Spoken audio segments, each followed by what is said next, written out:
Olá, sardinhada! Agora vamos falar da Klabin. Investe na companhia ou em alguma outra empresa do setor de papel e celulose, até porque não temos essas empresas todas, né? São apenas Klabin, Irani e Suzano listadas na bolsa.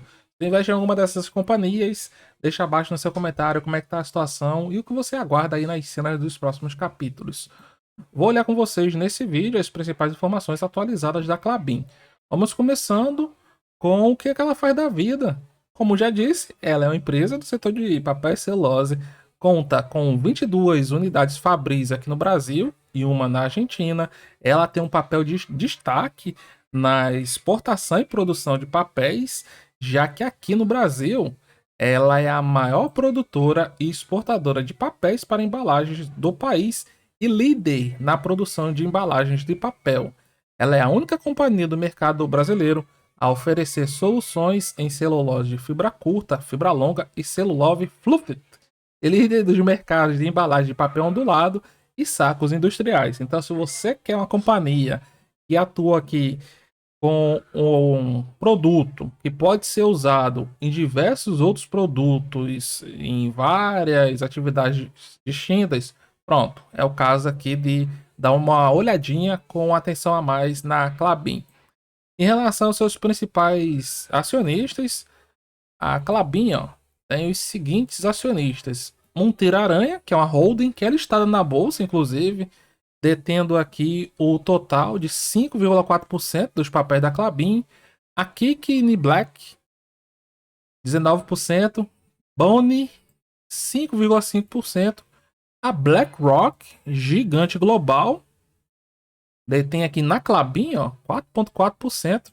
Então, esses são os principais acionistas com participação relevante. Mas outro investidor que é conhecido por investir na Klabin é o Barsi, mas ele não é listado aqui dentre os investidores individuais no site da companhia. Em relação ao segmento de listagem, qual é o segmento de listagem da Klabin? É o nível 2, é o melhor segmento de listagem após o novo mercado.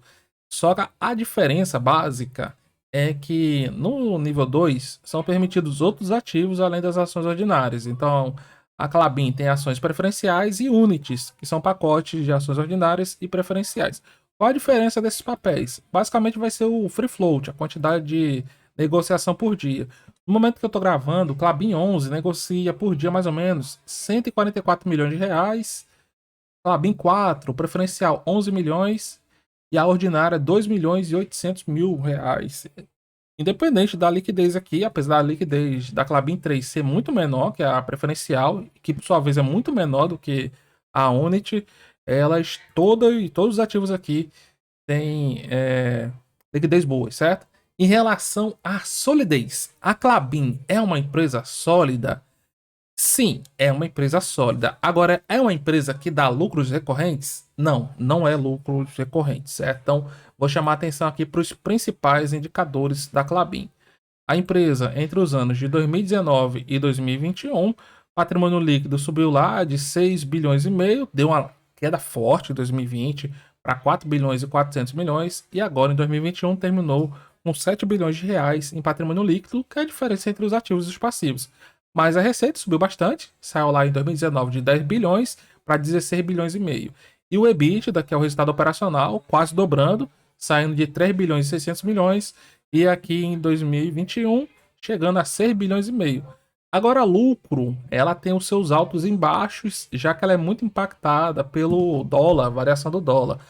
Ali em 2020, ela deu um prejuízo de quase 2 bilhões e 400 milhões de reais, e em 2021 já reverteu e deu um lucro forte, 3 bilhões e 400. Então ela não vai ser aquela companhia que vai dar lucros recorrentes. E o que eu chamo a atenção aqui para ela é com a empresa bem endividada. Por que ela é bem endividada? Porque ela usa muitos recursos para fazer o seu crescimento. Ela tem em desenvolvimento projetos importantes de expansão de suas atividades. Então essa alavancagem é justamente para isso, para bancar o crescimento de sua produção. E recentemente a companhia divulgou que recebeu aqui a manutenção da sua nota de classificação da S&P de BB+, na escala global, e AAA na escala nacional, com perspectiva estável, ou seja, de acordo com a S&P, vai ficar aqui a mesma coisa na Klabin, ela vai conseguir honrar com seus compromissos. Vou olhar aqui com vocês apenas alguns pontos desse relatório, porque dá para entender aqui um pouco como é que está a situação da Klabin no mercado. Ó. Forte rentabilidade como resultado dos altos preços em 2022 e crescimento contínuo do volume nos próximos anos. Então, a S&P, ela continua acreditando que o preço das commodities, os preços da matéria-prima ainda vão continuar impulsionando os fortes resultados da companhia ao longo desse ano. E além disso, nos próximos anos, o volume de sua produção, o volume produzido, tende a aumentar muito. Então a companhia, ela está investindo aqui, ó, projeto Puma 2, que já vai surtir efeito na produção, no aumento da produção de suas embalagens a partir de 2023. Aumentando a produção, aumenta o quê? Receita para os próximos anos. Então, de acordo com a S&P 500, Standard Poor's, com crescimento consistente em todas as linhas de negócio no primeiro semestre de 2022, em comparação com o mesmo período do ano passado, a Klabin apresentou um aumento de receita de 25%, principalmente devido ao ganho de mais de 50% na receita no segmento de papéis. Como a maioria dos produtos da Klabin são itens de conveniência, a demanda deve permanecer estável nos próximos anos, ou seja, ela produz algo que o mercado precisa, impulsionando o crescimento da receita. Além disso, os novos projetos anunciados pela Klabin, além do Puma 2, ampliarão a produção de embalagens a partir de 2023 e ajudarão a aumentar as receitas nos próximos anos. Além disso, a Klabin tem flexibilidade para alternar a produção entre fibra curta e fluff e vender Craft Lift para o mercado ou utilizá-la em suas linhas de conversão. Isso, juntamente com o ajuste das exportações, as mudanças de tendência de demanda, resultam em vantagens de mercado, capturando preços mais altos, dependendo da composição dos produtos vendidos. Com os altos preços de todos os segmentos da empresa este ano, compensando o custo de insumo mais altos e pressões inflacionárias, eles estão projetando uma margem EBITDA, ou seja, o quanto que a Klabin vai conseguir transformar em resultado operacional a partir de sua receita em torno de 42%, estável em relação ao ano passado. E aqui é o alerta, certo?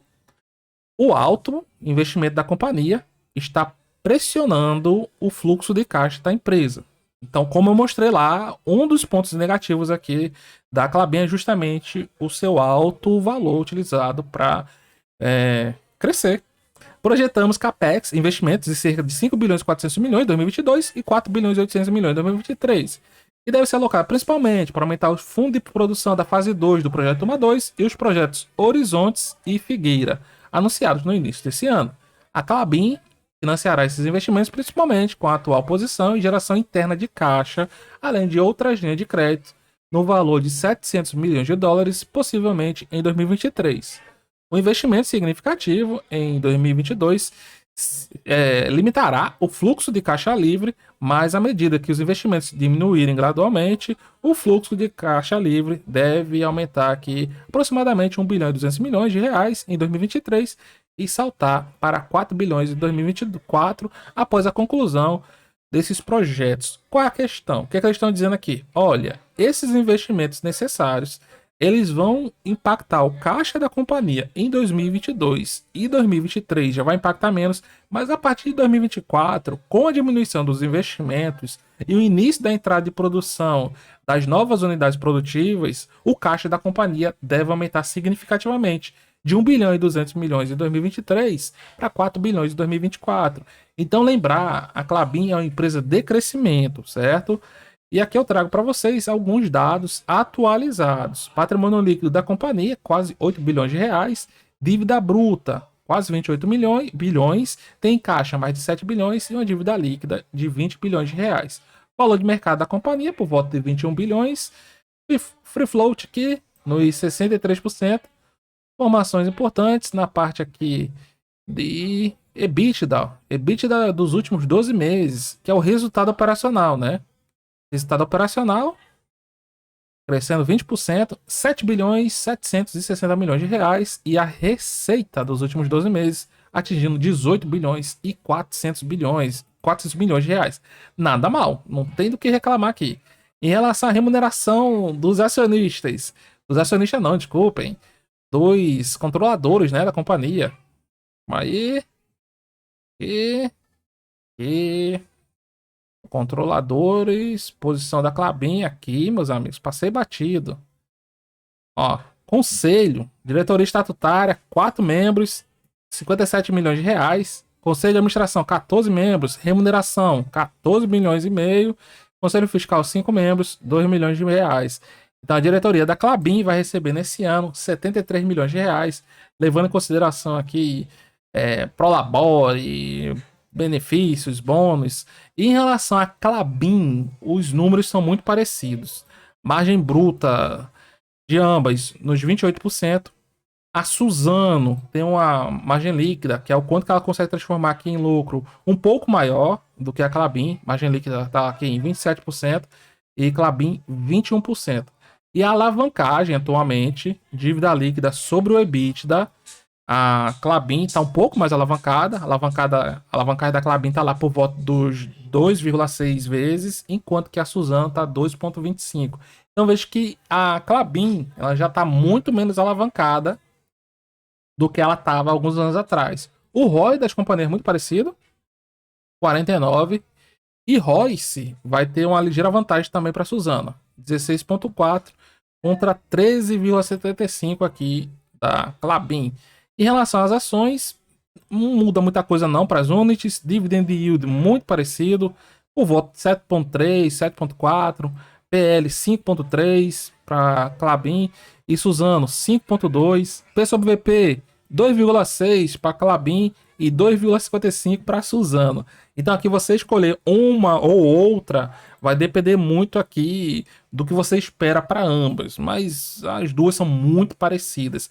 Na minha opinião, a Suzano leva aqui uma ligeira vantagem em relação à Klabin, principalmente no fator grupamento. Grupamento não, desculpe, no fator alavancagem financeira, dívida líquida sobre o EBITDA, na parte de endividamento. Mas aí, como eu disse, a ligeira vantagem.